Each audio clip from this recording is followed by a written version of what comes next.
5 steps in an ethical analysis.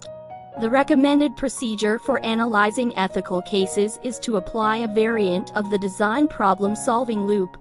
In the process, one attempts to reason systematically to a rationally defensible moral judgment using ethical principles and moral rules. The basic steps in the procedure are as follows. 1. Identify the issues. 2. Outline the options. 3. Construct ethical arguments. 4. Evaluate the arguments. 5. Make a decision. Step 1. Identify the issues. A. What are the major moral or ethical issues raised by this case? B. What are the major factual issues raised by this case? C. What are the major conceptual issues raised by this case? D. Who are the major stakeholders in this case? Stakeholders refer to all individuals whose interest could be affected by the decision made in the case.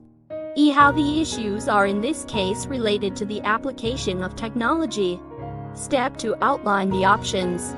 A. What are the main alternative actions or policies that might be followed in responding to the ethical issues in this case?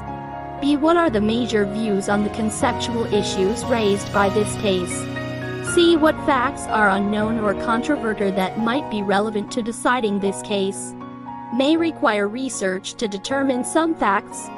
Step 3. Construct ethical arguments. Determine which of the 4 moral standards discussed by Harris: egoism, natural law, utilitarianism, and respect for persons apply to this case. B. Identify the moral principles or high-level rules that can be invoked to support a conclusion as to what ought to be done ethically in this case or similar cases. C. Determine whether the different moral standards yield converging or diverging judgments about what ought to be done. Step 4. Evaluate the arguments for each option.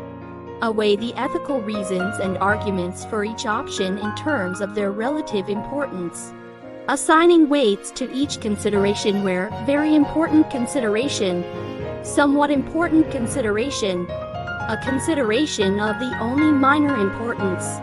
B. Determine whether there are any unwarranted factual assumptions that need to be examined in each argument. C. Determine whether there are any unresolved conceptual issues in each argument. Step 5. Make a decision.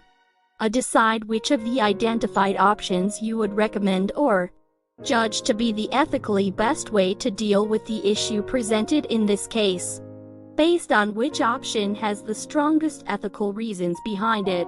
B. Determine how a critic of your position might try to argue against it using other ethical reasons, and present a rebuttal or counter-argument in defense of your judgment.